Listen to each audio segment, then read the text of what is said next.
शियाओन एक पल के लिए चुप हो गया, फिर बोला कि यह असंभव है। उसने तर्क दिया कि वह हर समय उसके साथ रहा है, यह सवाल करते हुए कि वह किसी और को कैसे पसंद कर सकती है, और उस पर उससे झूठ बोलने का आरोप लगाया। अगर तुम्हें शादी करनी है तो तुम मुझसे ही शादी करोगी, है ना? उसने मांग की। यांग रुइशु ने उससे कहा कि उसने उससे झूठ नहीं बोला है। उसने समझाया कि आज बहुत खुशी का दिन है और यदि उसका चचेरा भाई आज यहां होता तो वह आभारी होती। हालांकि यदि उसका चचेरा भाई उसे आशीर्वाद देने के लिए यहां नहीं है तो वह केवल उससे वापस जाने के लिए कह सकती है। शियाओन गुस्से से चिल्लाया, योंग रुआ को अपनी औरत कहते हुए और घोषणा करते हुए कि आज वह उसे हासिल करेगा। इससे वह गुस्सा हो गई और उसने उसे उद्दंड कहा। योंग रुएसा ने पहरेदारों को आदेश दिया कि उसे बैरकों में वापस ले जाया जाए। जैसे ही पहरेदार अपनी तलवारें उठाकर हमला करने के लिए तैयार हुए, जियान ने एक हाथ ऊपर उठाया और पूछा कि कौन उसके खिलाफ कदम उठाने की हिम्मत करता है। उसने कहा कि वह योंग परिवार में उसके कारण रुका था और अब जब वह किसी और से शादी कर रही है तो उसे यह नहीं सोचना चाहिए कि वह अभी भी उसके आदेश सुनेगा। इस उग्र प्रतिक्रिया से उसके पिता क्रोधित हो गए। जीन ने आगे कहा कि शियाओ परिवार शक्तिशाली है और आज वह उस आदमी को देखने जा रहा है जिसने उसकी औरत को उससे छीनने की हिम्मत की है। उसने रहस्यमय दूल्हे को बाहर आकर उससे लड़ने की चुनौती दी। आसपास के लोग आपस में चर्चा करने लगे। कुछ ने सुझाव दिया कि योंग परिवार नकली समारोह कर रहा है, जबकि अन्य सोच रहे थे कि क्या वास्तव में कोई दूल्हा है, यह कहते हुए कि यदि वह इस समय बाहर नहीं आता तो वह बहुत मूर्ख होगा। अचानक एक जोरदार आवाज सुनाई दी जो पूछ रही थी कि वहां कौन चिल्ला रहा है, यह बताते हुए कि आज उसका खुशी का दिन है। पीछे मुड़कर देखने पर उन्होंने जियान हान को आते हुए देखा। उसने मुस्कुराकर पूछा कि अगर यह हंगामा उसकी रात की योजनाओं को प्रभावित कर दे तो उसे क्या करना चाहिए। उस हाल में जहां सभी इकट्ठा हुए थे, जिनमें योंग रुई शौर और जियान हान शामिल थे, लोगों में से एक ने सोचा कि दूल्हा शियाओ से बेहतर कैसे हो सकता है, और शियाओन ने पूछा कि जियान हान जैसा बेकार व्यक्ति शादी के कपड़े क्यों पहने हुए है। योंग रुई के पिता ने जियान हान से पूछा कि वह बाहर क्यों आया है और उसे वापस अंदर जाने को कहा। अन्य लोग सोच रहे थे कि क्या वास्तव में वही दूल्हा है। योंग रुई ने जियान हान से कहा कि कृपया वापस चले जाएं और समारोह में अनावश्यक परेशानी न पैदा करें। जिन हान ने उससे कहा कि वह खुद इसका पता लगा ले, लेकिन पूछा कि यह कुत्ता इतना जोर से क्यों भौंक रहा है। आगे बढ़ते हुए उसने जियान से कहा कि याद रखिए कि उसे परवाह नहीं कि वह किस परिवार से आता है। उसने घोषणा की कि 1 घंटे में वह शहर के स्वामी का दामाद बन जाएगा और जब वे शहर के द्वार पर मिलेंगे तो उसे अपने नए मालिक को प्रणाम करना नहीं भूलना चाहिए। क्या तुम योग्य हो? शियाओन ने कहा। अपने पैर से जमीन तोड़ते हुए उसने जियान हान से कहा कि वह योंग हवेली से बाहर निकल जाए, नहीं तो वह खुद उसे बाहर भेज देगा। लड़ाई के लिए तैयार होते हुए उसने अपना शरीर हिलाया। वह हमला करने के लिए तैयार हुआ। गी हान ने शियाउन से निकलती हुई हत्या की आभा को महसूस किया। शहर का स्वामी और उसकी पत्नी घबरा गए, क्योंकि स्वामी ने कहा कि यह बेकार आदमी अभी बाहर आकर यांग परिवार को शर्मिंदा कर रहा है। जैसे ही शियाउन ने हमला किया, योंग रुई शुई ने तुरंत उसे रोक दिया और उसे रुकने के लिए कहा। उसने घोषणा की कि आज से गी हान उसका पति होगा। उसने कहा कि यदि वह जीवित रहेगा तो वह भी जीवित रहेगी और यदि वह मरेगा तो वह भी मरेगी।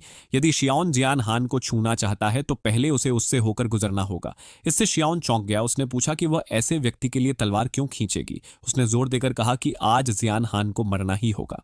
इस घटना ने जियान हान को भी चौंका दिया, जो अविश्वास से देख रहा था। गी हान योंग रुआ के सामने आ गया और उससे कहा कि उसे स्थिति संभालने दे। तुम नहीं कर सकते, उसने कहा, लेकिन उसने उससे कहा कि बस उस पर भरोसा करे। चेहरे पर मुस्कान के साथ ज्ञान हान ने सोचा कि जब वह उसके लिए इतना कर सकती है तो वह उसे जीवन भर सुरक्षित रखेगा और उसे कभी भी किसी नुकसान का सामना नहीं करने देगा। शियाओन की ओर देखते हुए जियान हान ने उससे कहा कि चूंकि वह योंग रुईशु को इतना पसंद करता है, इसलिए वह उससे 3 शर्तों पर दांव लगाने की हिम्मत करता है। शियाओन ने पूछा कि वे किस पर दांव लगाएंगे। गंभीरता के साथ जियान हान ने कहा कि वे पैसे, पुरुषत्व और जीवन पर दांव लगाएंगे। पुरुषत्व? जीन ने जवाब दिया। गी हान मुस्कुराया, यह कहते हुए कि यदि वह हार गया तो जीन उसके साथ कुछ भी नहीं कर सकेगा। शियाओन मुस्कुराया और कहा कि उन्हें तुरंत शुरू करना चाहिए। पहले दौर में मैं 10,000 सोने पर दांव लगाता हूं, क्या तुम्हारे पास है? याओन ने चुनौती दी। गी हान मुस्कुराया, यह कहते हुए कि शहर के स्वामी की बेटी से शादी करने में बहुत पैसा लगता है। शहर के स्वामी ने चिल्लाकर कहा कि उसके पास पैसा नहीं है, यह पूछते हुए कि गी हान उसका पैसा किस पर खर्च कर रहा है। हालांकि ज्ञान हान ने शांतिपूर्वक उत्तर दिया कि उसके पास संयोग से 7 तीसरे दर्जे के युआन दान हैं, जिनमें से प्रत्येक की कीमत 10,000 सोने से अधिक है। उसने घोषणा की कि वह इन कीमती वस्तुओं को दांव पर लगाएगा। फिर गी हान ने भाई शियाओ की ओर मुड़कर कहा कि उसका पैसा इस तरह के दांव के लिए पर्याप्त नहीं लगता। इस बात ने वहां मौजूद सभी लोगों को चौंका दिया, क्योंकि वे सोचने लगे कि उसके पास इतने कीमती खजाने कैसे हो सकते हैं। शहर का स्वामी भी उतना ही स्तब्ध था। उसने तुरंत पहचान लिया कि ये सभी 60 युआन दान उसके अपने महल की कीमती औषधियां हैं। उसने तुरंत जियान हान पर चिल्लाते हुए कहा कि वह इतनी कीमती वस्तुओं के साथ जुआ न खेले। शियाओन भी इस खुलासे से चौंक गया। वह समझ गया कि इन युआन के साथ कोई टोंगमी लोक में छलांग लगा सकता है, लेकिन उनकी कुल कीमत 70,000 सोना पियावा शहर की पूरे साल की कर आय के बराबर थी। उसने गी हान को दांव भूल जाने की सलाह दी, यह कहते हुए कि जोखिम इसके लायक नहीं है। हालांकि ज्ञान हान ने घोषणा की कि जो भी भाग लेना चाहता है वह दांव में शामिल हो सकता है। दर्शक इस अवसर पर विश्वास नहीं कर पा रहे थे। कई लोग टिप्पणी कर रहे थे कि गी हान मूर्ख है और उन्हें इस मौके को व्यर्थ नहीं जाने देना चाहिए। शहर का स्वामी खड़ा हुआ, अपना खुद का दांव लगाने का इरादा रखते हुए, लेकिन उसकी पत्नी ने तुरंत उसे रोक दिया। उसने उसे डांटा, यह पूछते हुए कि क्या वह सच में चाहता है कि उसका दामाद जीते या हारे, उसके व्यवहार को बेशर्म कहते हुए। शहर के स्वामी ने मन ही मन सोचा कि यह दामाद युआन दान जितना मूल्यवान नहीं है। दांव गंभीरता से शुरू हो गया। जियांग परिवार ने शियाओन की जीत पर 20,000 सोना लगाया, जबकि लिन परिवार ने भी शियाओ की जीत पर 20,000 सोना लगाया। दोनों परिवार बुरी मंशा के साथ मुस्कुराए, यह विश्वास करते हुए कि वे विजयी होंगे। ज्ञान हान मुस्कुराया और पूछा कि क्या कोई और दांव लगाना चाहता है। पाशी हॉल ने 10,000 सोना दांव में डाला। हालांकि ज्ञान हान ने घोषणा की कि राशि अभी भी अपर्याप्त है और किसी भी इच्छुक प्रतिभागी से अतिरिक्त 10,000 सोने का अनुरोध किया। एक दुष्ट दिखने वाले आदमी ने हाथ उठाया, यह घोषणा करते हुए कि जियांग परिवार और 10,000 सोना जोड़ेगा। इससे उसका साथी चौंक गया, जिसने चिल्लाकर कहा कि 30,000 सोना उनके परिवार की सारी जमा पूंजी है। उस आदमी ने उसकी चिंता को खारिज कर दिया, यह पूछते हुए कि गी हान कितना कुशल हो सकता है, और यह विश्वास व्यक्त किया कि वह नहीं जीतेगा।